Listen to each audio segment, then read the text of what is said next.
Eu me chamo Marília Borges e sou aluna do curso de Licenciatura em Dança da Universidade Federal do Rio de Janeiro. Eu vim a partir desse vídeo fazer um pequeno resumo do texto, o vídeo na sala de aula, escrito por José Manuel Morin. Esse texto ele foi escrito em 1995 e ele traz alguns aspectos sobre a utilização de vídeos, dentro da situação pedagógica. Por ter sido publicado há exatos 26 anos atrás, ou seja, a minha idade, eu percebo que esse texto ele tem algumas questões que acabam ficando desatualizadas, que acabam que já não tem mais tanta necessidade como hoje em dia.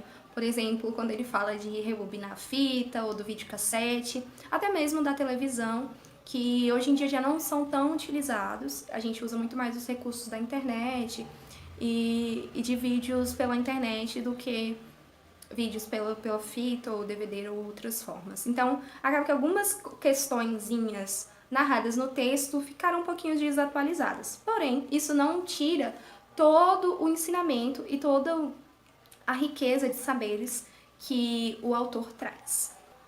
Primeiramente, o autor traz um pouco sobre o que é o vídeo e ele coloca as desvantagens do uso do vídeo em sala de aula. Pensando sobre isso, me remete a algumas memórias de quando eu estudava na escola e os professores passavam vídeos, tinha uma turma que se chamava aceleração, que era como se fossem os alunos renegados da escola. E esses alunos, eles só tinham o vídeo, só tinham o recurso do vídeo.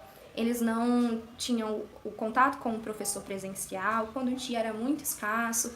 Então, acabava que eles se sentiam, de certa forma, abandonados e não tinha uma magia ou um encantamento por um recurso que pode ser tão potente. Tanto quanto aluna como professora, eu achei bem interessante os aspectos que ele coloca.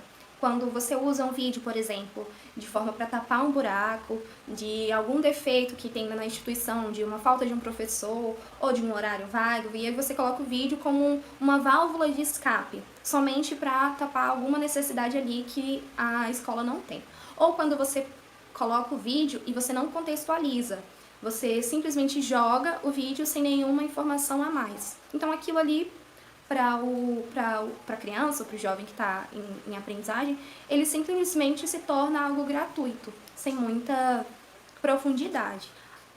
O autor também mostra que a nossa geração, ela foi criada, foi gerada a partir do uso da televisão como uma forma de entretenimento. Então, quando você retira esse entretenimento e propõe um aprendizado a partir do audiovisual, a partir do vídeo, isso se torna de uma forma mais leve o conhecimento, mas também pode trazer um desinteresse, o aluno achar que ainda é entretenimento, o aluno achar que aquilo ali não é aula de verdade. Outra desvantagem do uso do vídeo em sala de aula é quando você coloca somente o vídeo e você não traz um diálogo, ou você não discute sobre ele, ou você não questiona o vídeo. Então ele só é jogado ali sem nenhum debate. Com a minha experiência dando aula para crianças, eu tive que aprender na prática algumas das dicas que ele dá nesse texto. Então, se eu tivesse tido acesso a esse texto antes, poderia ser que eu tivesse mais preparada para introduzir um vídeo para os meus alunos e não só reproduzindo os modelos antigos dos meus antigos professores. Eu percebi que eu estava simplesmente colocando o vídeo, era contextualizado com a matéria, mas existem outras dicas que poderiam me ter sido úteis naquele momento.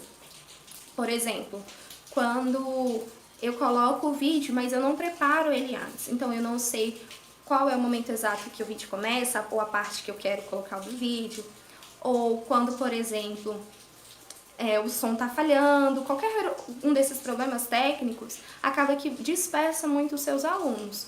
E isso eu percebi na prática, errando e a sala ficando uma bagunça. Então foi bem interessante ler isso, porque realmente eu vivi isso dando aula, e eu percebi que era muito importante eu chegar na aula preparada, porque quando você vai passar um vídeo, um filme ou qualquer outro tipo de material, recurso visual, audiovisual, é uma aula como qualquer outra. Então tem que haver um preparo prévio. Assim como a gente prepara a sequência de movimentos, falando no contexto da licenciatura em dança, tem que preparar o vídeo, perceber se o som tá bom, perceber se, por exemplo, as legendas estão num tamanho adequado, se são brancas, se são amarelas, se todo mundo consegue enxergar. Isso são coisas, nuances que acabam atrapalhando bastante o intuito daquele ensinamento do vídeo. Então as pessoas se perdem nos problemas técnicos e não se atentam na mensagem que aquele vídeo quer passar. O Mohan, ele vai falar que a imagem visual, né, que ela depende pouco do receptor, que a pessoa que está assistindo, ela não exige muito dela assistir, é só uma experiência estética, você tem que ficar parada ali apreciando, então não tem muito esforço, não tem muita interação. Então acaba que isso, se você não souber usar, pode se tornar um problema. Então por isso que é muito importante você trazer o debate para a sala de aula. O autor traz uma perspectiva de análise também técnica do vídeo em sala de aula. Por exemplo, quando os alunos já estão saturados ali daquela narrativa, é interessante você propor que haja uma interpretação das imagens, do som, quais são os efeitos sonoros que foram utilizados no vídeo, quem são os personagens, qual personagem aparece mais, qual cena que te marcou mais e por quê. Todas essas perguntas propositivas, ela traz um aprofundamento daquela experiência estética. Esses parâmetros de análise, eles vão ser potentes para interpretação do vídeo, do cinema, desse contexto artístico, e para outras artes também, como a dança, o teatro, a música. Quando você ensina para os seus alunos a ter uma opinião crítica sobre alguma obra de arte, eles se tornam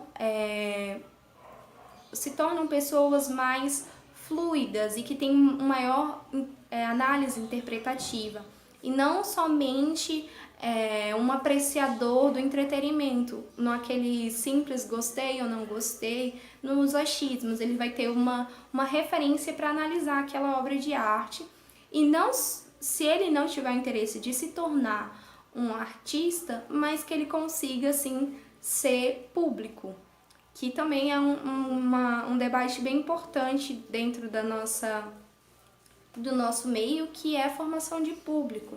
A gente tem muita dificuldade de pessoas que tenham interesse em assistir espetáculos de dança ou em assistir teatro. Então é importante que a gente traga parâmetros de análise para que o espectador ele tenha uma visão mais sensível e mais profunda daquilo que ele está apreciando. Para concluir, então, eu vim, em forma desse vídeo, trazer uma resenha um pouquinho diferente, uma resenha audiovisual sobre esse texto, porque realmente eu achei necessário questionar as formas como a gente pode ser avaliado. Isso também fala no texto, que o aluno, o professor, ele pode propor avaliações em formas de vídeo. E acho que isso traz uma riqueza enquanto docente, enquanto futura professora, de mecanismos de comunicação. O Mohan, ele traz que o vídeo, ele aproxima o autor daquela obra com quem está recebendo, de uma fala mais coloquial, ou a partir das imagens. Isso acaba trazendo um pouco mais de empatia, um pouco mais de cuidado, um pouco mais de sensibilidade. E como eu trabalho muito na pesquisa do sensível, da empatia, da aproximação, do toque, acho que nada mais justo do que trazer esse vídeo para falar um pouco dessa obra que, apesar de ser tão antiga, né, tão antiga, de já não ser tão atual, até porque a tecnologia vive se reinventando, estamos vivendo no momento totalmente de reinvenção do ensino, né, por conta desse contexto de pandemia. Então, já que a gente está vivendo essa reinvenção tecnológica, é importante trazer outras formas de análise e perceber os ensinamentos que esse texto nos traz ainda hoje.